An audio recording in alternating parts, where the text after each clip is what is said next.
jo namai. Tai labai labai gerai. Radijo namai. Tai labai labai gerai. Sveikas atvykęs į radijo stotį. Aš tavęs noriu paklausinėti apie turgų. Kuo skiriasi turgus nuo parduotuvės? Geras klausimas. Kuo skiriasi turgus nuo parduotuvės? Kažkada parduotuvių ir nebūdavo. Visi žmonės eidavo į turgų senoje. Ir ten galėdavo nusipirkti visko, ko jiems reikia. Ir maisto, ir gyvulių, ir įrankių, ir rūbų. Šiais laikais labiau populiarus yra maisto turgus. Pagrindinis skirtumas, kad ten, kur aš einu į ūkininkų turgų, ten ūkininkai savo užaugintas daržovės ar maisto produktus, ir ten mėsas iškeptas visokias ir gaminius pardavinėja. Tai gali žinot, kad ten yra tikrai pagaminta Lietuvoje.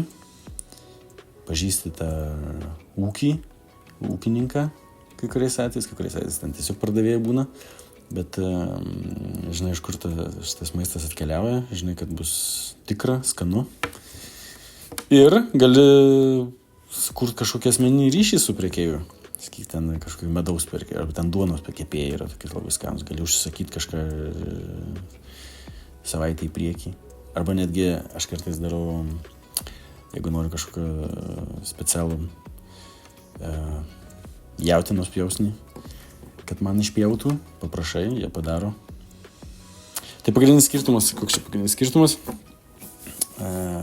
kad ūkininkų turgus pagrindinis skirtumas, tai kad tai yra jų pačių užaugintos daržovės ir kitokie maisto produktai.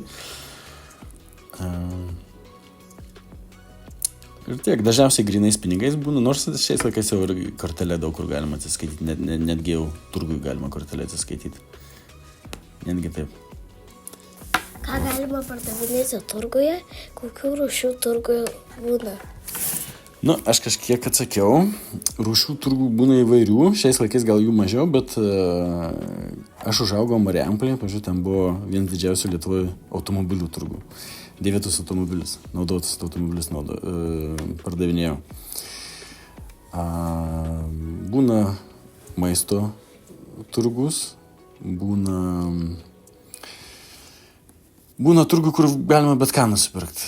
Rūbus, įrankius, padangas automobilių, buitinę techniką, įvairių turgų būna. Lietuvoje jau gal kitaip mažėjo, bet kitose šalyse, ypač mažiau turtingose, pavyzdžiui, aš Pietų Amerikoje esu buvęs, Bolivijoje, Peru, ten daugiausia žmonės ir perka turguje viską.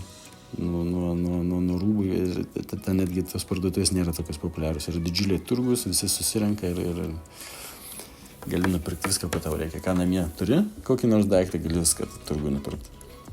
Lietuvoje tai aišku mažiau populiaru, dabar jau daug kas eina apsipirkti prekybos centruose. Bet kai aš buvau mažas, pas mus šeimoje buvo įprotis, kad kiekvieną šeštadienį einam į turgų. Aš kartais pramiegodavau, tėvai vieni nueidavo, bet aš nubusdavau, tėvai būdavo grįžę ir visada ten aš tokį ką nors būdavo nupirkę.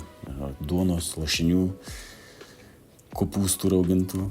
Ar mes pirkdavom, ateidavo žiemą, reikia striukę pirkti, eidami turgų striukę pirkti man, arba batus ir panašiai.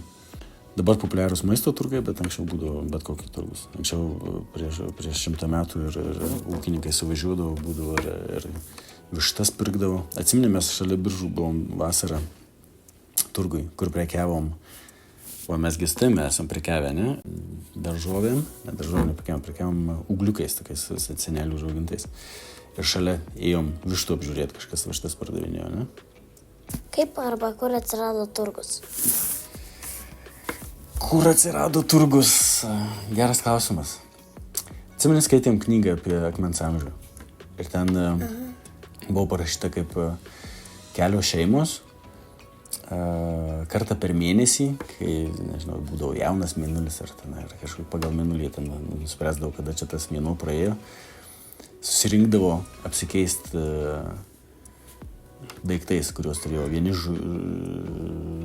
žuvies turėjo, tai siūlių daužų, kiti galbūt ten kokios odos, kiti kokių įrankių ir keisdavosi. Tai taip atsirado mainai, prekyba, o turgus tai yra iš esmės tiesiog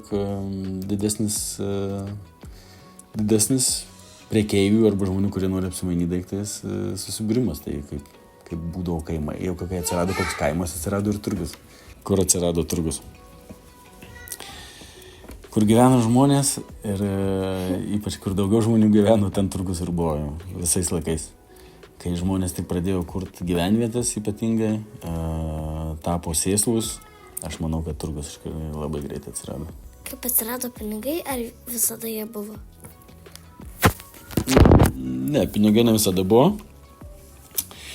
Jau šiek tiek pasakojau, pradžioje žmonės mainydavosi daiktais. Vienas turi batus, kitas turi, nežinau, žuvies, kitas mėsos, kitas kailį, kitas kokius įrankiais ir žmonės mainydavosi tais daiktais. O ilgainiui, bet labai sunku nuspręsti, įvertinti daikto, kiek kailių vertas, kiek žuvų kainuoja lokio kailis. Labai sunku pasakyti, ne? Tai ilgainiui atsirado pinigai. Pinigai yra tiesiog toks dalykas, kuris suvienodina kainą. Beje, prisiminiau dar ir iš tos knygutės, kur mes skaitėme apie akmens amžių. Pradžioje pinigai nebuvo tokie kaip popieriniai. Popieriniai iš neseniai atsirado. Monetos irgi netoks jau vėlyvesnis išradimas.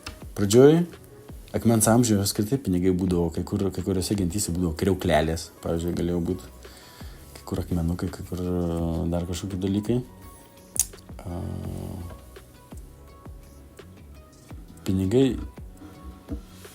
Pinigai yra patogus atlikti mainams. Tu turi lengviau iškeisti duoną į pinigus ir paskui už tuos pinigus nusipirkti kailį, negu duoną į kailį. Nes tas, kuris kailį pardavinėja, gal jam duonos nereikės, duonos ir taip turi. Jam reikia kažko kito galbūt batų, o tu batų neturi, bet turi duonos. Ir kaip padaryti, kaip išmainyti vieną į kitą daiktą. Pinigai yra tiesiog toks dalykas, kuris padeda suvienodyti daiktų vertę, kainą, įvardinti jų vertę ir atlikti mainus. Ar kiekviena šalis turi savo pinigus? Visos šalys šiais laikais turi pinigų, visas pasaulis turi pinigų. Jau yra tai, kas gyvena be pinigų, nebent dar kur nors neatrastos gentys Amazonijoje ar dar kažkur tai.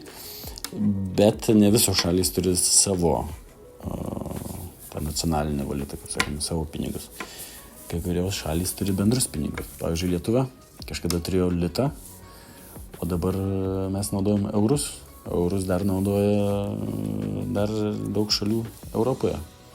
Vokietija naudoja eurus, Prancūzija naudoja eurus, Ispanija naudoja eurus. Mes visos šitos šalys ir daugiau bendrai naudojam vieną pinigą. Anksčiau būdavo labiau paplitę, kad kiekviena šalis turi savo atskirą valiutą. Ačiū už atsakymus. Iki kitų susitikimų. Ačiū tau. Iki. Radijo namai. Tai labai gerai.